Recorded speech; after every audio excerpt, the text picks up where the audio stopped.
Following Ren's directions, we arrive at a sort of residential area. Gorgeous, regal-seeming buildings line up down the street.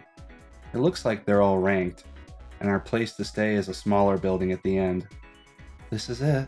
Compared to the other buildings, it feels somewhat old. Above the door is a plate with glitter written on it. There's a plate with a different name on the neighboring building, so this is probably the nickname for this building. I hold my coil to the authentication monitor next to the door and try twisting the retro doorknob. Oh, very nice. When I step inside, I'm instantly in awe. I thought it was old-fashioned just from the exterior, but the interior makes it feel even more so. How should I say this? The inside sure has felt the time. I don't really like this. Why? Too ancient. Noiz's rather rude remark causes me to stare at him, and I notice his expression changing little by little. Looks like his repulsion is somewhat fading. I was caught by him for a moment, but without caring anymore, I looked around the building. On the first floor is a large clock and lots of expensive-looking furniture in a line. At the back is a staircase leading to the second floor. As I look around, Noiz lands on the sofa with a thud. Then, he suddenly holds out his hand. Give me your coil. What? Hand it over. Why? I'll investigate the origin of the invitation. If it's connected to Toei, then it'll make things a lot faster. Toei? Why Toei? This platinum jail belongs to Toei. The fact that you were actually invited here means there's a high possibility he's behind this. Noiz has a point. But before that, I don't even know if I can trust him. Is he going to take my information from the coil after he convinces me? It would be easy for him. What now? Nothing. Don't tell me you're thinking I'm going to snoop into your information. I'm not going to do it right now. I can do that whenever I want to. Hey, you... Just give it already. Because of his constant insistence, I unwillingly throw my coil to Noiz. Once he takes my coil, he connects it to his own and begins to work. He taps the keyboard with awesome speed and continuously chases the text flowing across the monitor with his eyes. Impressive. I do have some confidence in my own skills, but I know I can't do that. Maybe because he's concentrating so much, an aura drifts from Noiz that makes it difficult to speak to him. While I secretly watch from afar, Noiz suddenly stops his hands. No way. Something happened? No matter what I do, I get an error. Even the country's network isn't this complicated. Impossible. Putting aside the possibility of Toei being the culprit, it's a fact that the sender is completely hidden. It might be a trap after all. Are you serious? You're saying it like it's nothing. Noiz throws me back my coil. Let's just be careful for now. You may be targeted, and there will probably be more drive-bys. Drive-bys, huh? I know that Noiz was the rabbit-headed guy from before, but I don't know who the second drive-byer is. Can anyone do a drive-by? If you have some knowledge and know some tricks, anyone can do it. Even you. And... Noiz stops in the middle of his sentence and stares at me. What now? You've done rhyme, and you still don't know. The whole thing with Usui and regulations happened about 6-7 years ago. When you still did rhyme, back about 10 years ago, drive-bys should have been much more common. I don't know because I can't remember. Noiz closes his lips, fixing his eyes on me in a cold stare. I don't get you and your little half-assed expression. I'm sick of it. What? Leaving me with those final words, Noiz stands up from the sofa and walks up the stairs. Shock solid, I can only watch him walk away. But soon, I feel the tinges of annoyance I should have felt long before. What is his problem? I'm the one who doesn't get anything. I angrily throw myself onto the couch and then take Ren out of my bag. Why is he looking down on me all the time? He just acts out and says things on impulse. What a selfish jerk. His remark and its intentions is mostly incomprehensible, to be sure. Right? It's not like I know him that well, but I'd hope he'd be a little more thoughtful. As I complain to Ren about Noiz, I begin to feel myself sinking deeper into the sofa. It's really comfortable. Maybe that's why I'm getting a little sleepy. Thinking back, we did run all the way here from the old resident district. I should sleep a bit, just to get some stamina back. I'm so tired. Without resisting against the creeping drowsiness, I slowly close my eyelids. Oh, well, this is interesting. Okay. Deep down, you know it, don't you? Just admit it. Oh, is this... Are we like with other Alba? It'll be easier if you do. Everything will be exactly how you want it to be. So admit it. Admit it and accept it. Then everything will be more fun. You know that, right? Right. Um, hmm. Hmm.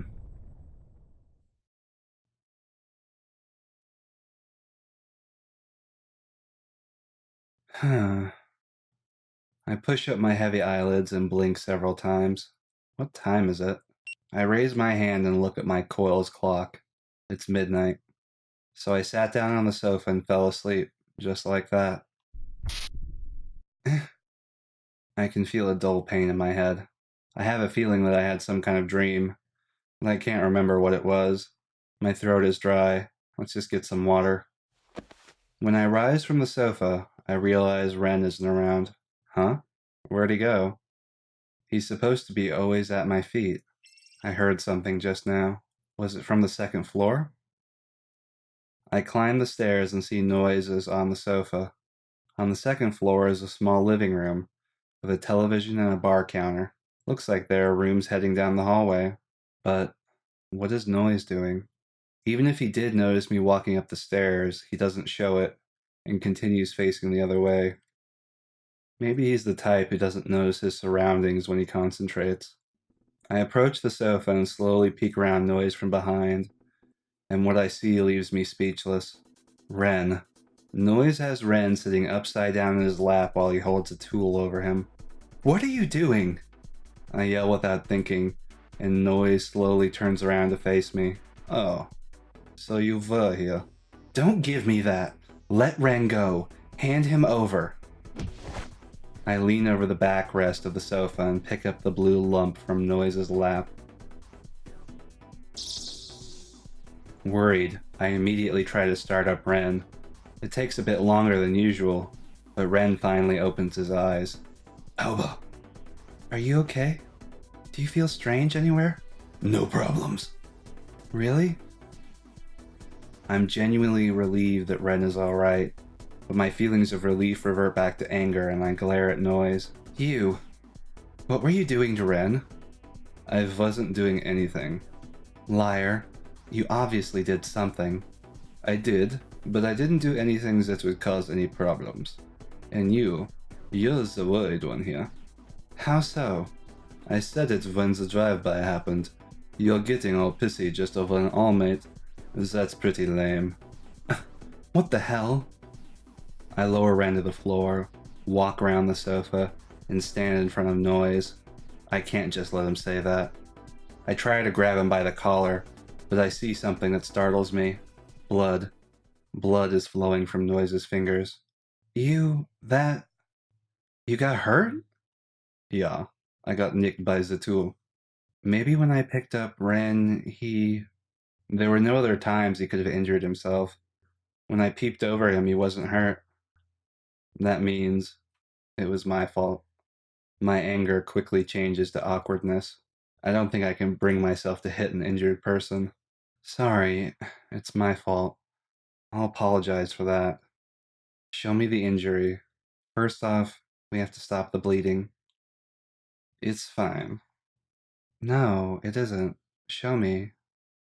It is. Come on, it's not fine. Don't touch me. I'll do it myself. I feel a brief pain and realize that the hand I reached out to Noiz with was just slapped away. Dumbfounded, I stare at Noiz like a total idiot. Noiz rises from the sofa and walks towards the hallway. Hey! I hear the sound of a door closing. Maybe I made him angry. It sure looked like I did. I can't forgive him for tampering with Ren without permission, but that isn't a reason to hurt anyone. There's a lot of blood, too. A strange feeling of guilt pricks at me, and I look at Ren. Ren, are you really okay? Yeah. What did he do? He seemed to be checking my performance. Only that? And it seems I was infected with a worm program in that last drive-by. A worm? Seriously? Yes. When I received the attack, it didn't seem to be active even under the current conditions. But he removed it. So that's what it was. So in other words, it was nothing but something good for Ren. I should have thanked him instead of getting angry. Damn it. The blood was just rushing to my head, and I did something really stupid. I want to apologize now, but the way he acted a while ago was like a complete refusal. He must be pretty angry at me now.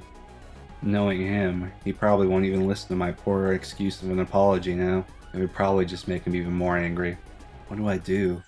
Do I go apologize, or do I just give up? I sit on the sofa, cradling Ren in my arms.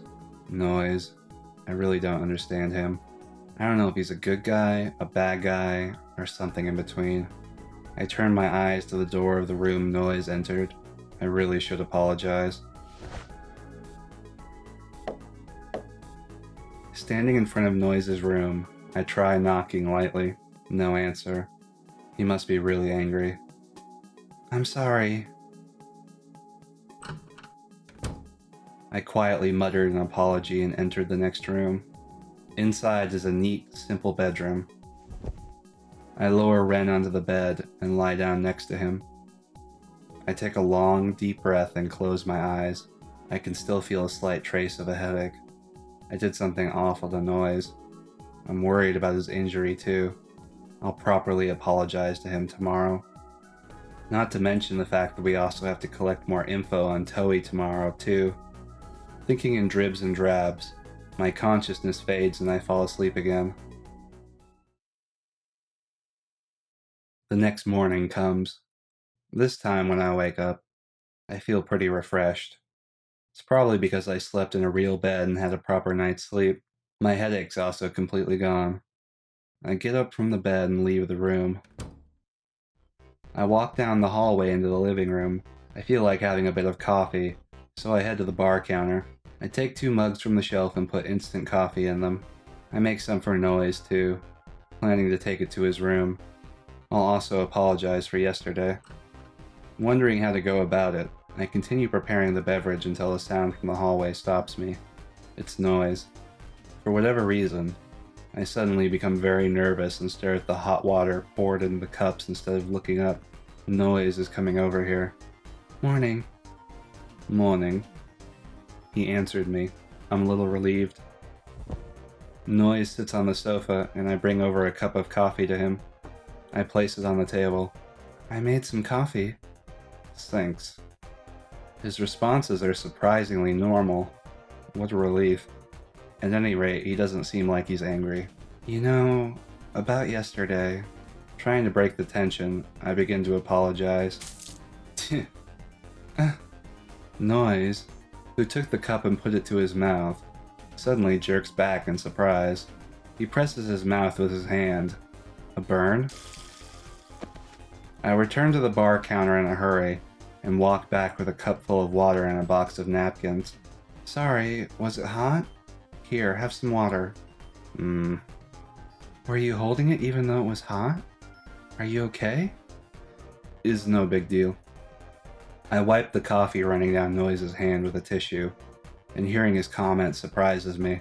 The hand that Noiz used to hold the mug is now drenched in the spilled coffee. I wonder if he has like a nerve condition or something. It should have been hot enough to burn him. Why is he still holding it so calmly? Your hand! Go cool down your hand. You must have burned it too, right? My hand? Ah. Noiz looks at his hand as if he'd only just noticed. His palm is already becoming red and swollen, and it hurts to even look at it. If we don't cool it down soon, then... Trying to grab his arm, I'm reminded of Noiz's rejection yesterday. Is it better to not care so much? Oh shit. So my logic here is that he has some kind of nerve condition where he either can't feel stuff very well or maybe not even at all. So he's really touchy, pardon the pun, he's really touchy about being touched. So he cares a lot about his personal space. So I'm gonna say we should tell him to cool his hand rather than take him over. Well, go cool it down already. Noiz stands up and walks over to the bar counter. He does it in such a way that you'd think he was taking out the trash instead of saving his hand. What a weird guy.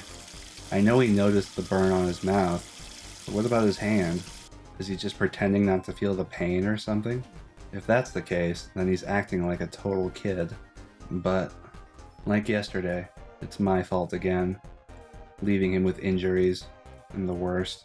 Once again filled with guilt, I look at Noiz standing behind the counter. Really, I'm sorry. For yesterday too. I was angry because I thought you were doing something bad to Ren. But you were removing the worm in Ren, right? Thank you. I did get rid of it, but I did it partly because I was interested in your allmate. Interested? I was wondering how you beat me. I venture to guess that there was something in your allmate. What the hell? I just looked inside and took out the worm afterwards, but in the end all I found out was that it's just an old model. Why are you still using something like that? It's none of your business. It might have not been the case when you did Rhyme, but your allmate is one of those early models, yes? When I came to this island and started Rhyme about 3 or 4 years ago, there weren't any guys using anything like that.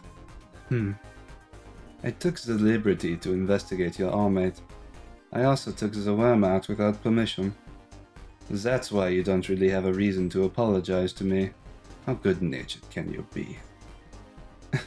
It doesn't matter. Could you explain a little more before you do these things?